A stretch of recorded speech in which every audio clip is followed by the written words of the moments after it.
Je suis Anne Petit, je suis chercheur indépendant au laboratoire Architecture Ambiance Urbanité dans l'équipe de recherche Le Créneau à Nantes, là où j'ai fait ma thèse. Et j'ai également monté mon entreprise il y a 2 ans, mon entreprise en tant qu'architecte coloriste. Donc du point de vue de mon parcours universitaire, j'ai commencé par des études en art appliqué à l'école Olivier de Serres à Paris. J'ai poursuivi par des études en architecture à l'école de Nantes, puis par un doctorat en architecture sur le thème de la couleur urbaine. Et donc ce parcours m'a forgé une approche artistique, architecturale, urbaine, ainsi que et scientifique, ainsi qu'un panel d'outils méthodologiques qui me servent aujourd'hui au quotidien dans ma pratique. Alors l'intitulé de ma thèse était « Effets chromatiques et méthodes d'approche de la couleur dans la démarche de projet architectural et urbain ». Donc il s'agissait principalement d'étudier la notion d'effet, ou alors comment la couleur transforme notre perception des espaces. Donc c'était par exemple les effets thermiques, comment la couleur peut réchauffer et refroidir un espace, les effets sur la spatialité, par exemple comment la couleur peut modifier une volumétrie. Il y a également les effets psychomoteurs, comment la couleur peut guider un usager dans une ville, comment elle peut attirer son regard et du coup attirer son cheminement. Les effets bien sûr optiques, comment elle peut attirer l'attention, capter le regard, hypnotiser parfois le regard. Également les effets où la couleur semble avancer, semble se détacher de son support et donc avancer vers l'observateur. Et ensuite toute la panoplie des effets symboliques, donc par exemple de façon simple, c'est par exemple les effets sur le confort, le plaisir urbain, ou au contraire les effets plus de l'ordre repoussoir, c'est-à-dire que l'usager va éviter de passer par un endroit parce que justement il y a un aspect chromatique, une ambiance chromatique qui est un peu trop sombre ou pas agréable. Donc on est parti du constat que depuis une quinzaine d'années, il y avait une mode, une sorte d'émergence d'architecture très colorée, donc l'architecture contemporaine, qui émerge en périphérie des villes, sur les nouveaux secteurs, sur les nouveaux quartiers par exemple. Donc, dans le cas des ZAC, on en retrouve souvent des bâtiments très colorés. Donc de l'architecture contemporaine de grande ampleur, usant des matériaux souvent insolites, qui vont changer de couleur avec le mouvement, des effets de moirage, des effets de transparence, utilisant des couleurs qui vont être très vives et très voyantes dans le paysage urbain. Et donc voilà, on est parti du terrain nantais pour étudier un peu ce phénomène et donc poser les bases de la thèse. Donc on a ensuite interrogé les différentes pistes, différentes hypothèses qui pourraient favoriser ce type de développement. Donc on a interrogé les problématiques du développement durable, comment l'architecture aujourd'hui fait appel aux problématiques de la double peau, des doubles peaux qui sont souvent très, très performantes énergétiquement et qui vont être support de la couleur. Une autre hypothèse était d'interroger le caractère iconique de l'architecture contemporaine, interroger l'apparition d'une nouvelle plastique qui faisait usage de cette couleur et de ce côté très ornementé de l'architecture. Puis d'interroger également les facteurs du contexte économique sur la construction, c'est-à-dire souvent des budgets réduits un peu au minimum, et du coup la couleur arrive un peu en dernier lieu sur les bâtiments, avec la couleur type peinture, pour essayer d'égayer un peu et donner au bâtiment un côté plus contemporain. Nantes était notre terrain d'étude, et on a essayé de faire le constat en fait, des pratiques des professionnels, en essayant d'interroger à la fois les pratiques par exemple des coloristes, mais aussi des urbanistes, des architectes, et interroger les outils de réglementation qui étaient actifs en fait, sur ces quartiers et plus largement sur les différents outils et pratiques autour de la couleur.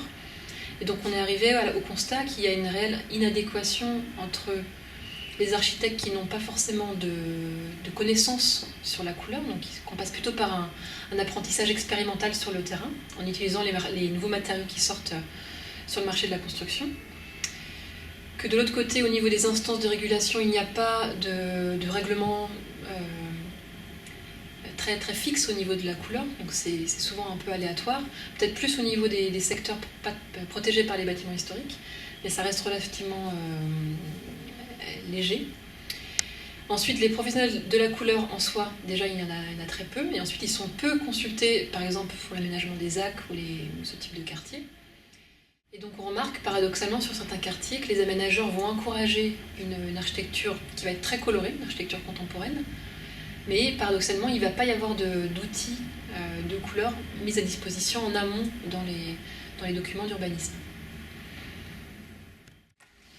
Et donc concrètement, on aboutit parfois à des paysages urbains qui sont très colorés, où les bâtiments rentrent un peu en compétition visuelle les uns avec les autres, un peu pour attirer l'attention de l'observateur, c'est un peu une concurrence visuelle.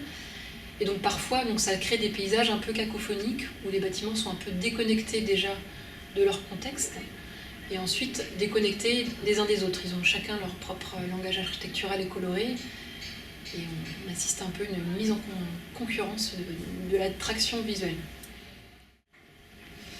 Alors à la suite de ma thèse, j'ai créé ma propre entreprise qui s'appelle l'Atelier Chroma, qui me permet d'intervenir à plusieurs échelles de l'architecture et de l'urbanisme.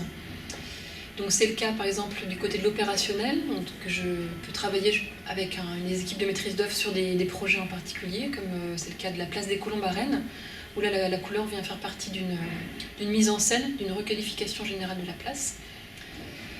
Ça peut être également en tant que conseil, coloriste conseil. Donc là je suis coloriste conseil de la ville de Brest pendant 2 ans. Donc ça se passe avec des permanences en mairie où j'accueille des particuliers, donc on travaille un projet de coloration. Également pour les collectivités en soi. Et le gros du travail, c'est principalement l'élaboration de guides de coloration, de chartes chromatiques pour des secteurs ciblés. Donc ça peut être à la fois du côté du patrimoine, donc par exemple c'est le cas à Becherel et à Gouesnou et à Saint-Brieuc en ce moment, et une partie de Brest. Donc pour le patrimoine, mais aussi pour les quartiers qui font l'objet de renouvellement urbain de grande ampleur. Donc par exemple ça peut être le cas des maisons Castor à Brest, de certaines zones en fait, où la ville décide de faire quelque chose et la couleur intervient souvent comme une des clés de renouvellement urbain. Ensuite il y a également le côté concertation. Donc là, vu qu'on intervient sur des quartiers avec une population en place qui attendent en fait un renouvellement, quelque chose de qualitatif au niveau du quartier, ils sont souvent concertés en amont du projet pour élaborer ensemble un projet de coloration. Donc ça se passe avec des ateliers, donc c'est une partie de mon activité également. De faire des exercices, de les concerter, et donc de prendre en compte la parole des habitants, en montrant que la couleur peut être un outil d'urbanisme participatif où les gens sont très mobilisés. Alors pourquoi j'ai créé mon entreprise ? Premièrement parce que ma thèse était une thèse essentiellement méthodologique, où j'ai pu observer donc les outils, les pratiques des architectes, des urbanistes, des coloristes, regarder quels outils ils employaient, à quel moment intervenait la couleur dans le projet, quels étaient aussi les outils de régulation mis en place sur les villes, comment ça fonctionnait. Donc forcément ça me donnait un état des lieux, des pratiques et des outils, des méthodes existantes autour de la couleur. Donc forcément j'avais pas mal de clés en main pour lancer une entreprise. Ensuite, du côté de la rareté du métier, finalement, on est quand même assez peu d'architectes coloristes. Donc il y a beaucoup à faire, il y a aussi de la demande par rapport à ça.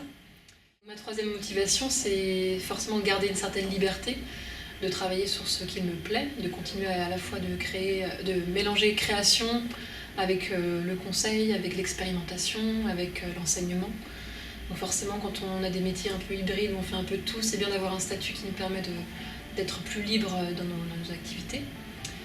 Et ensuite, pour garder un lien avec la recherche, l'enseignement et ma pratique, essayer à chaque fois de réinterroger ces pratiques et en essayant d'introduire dans les écoles d'architecture l'enseignement de la couleur pour former les futurs architectes à cette composante de l'espace.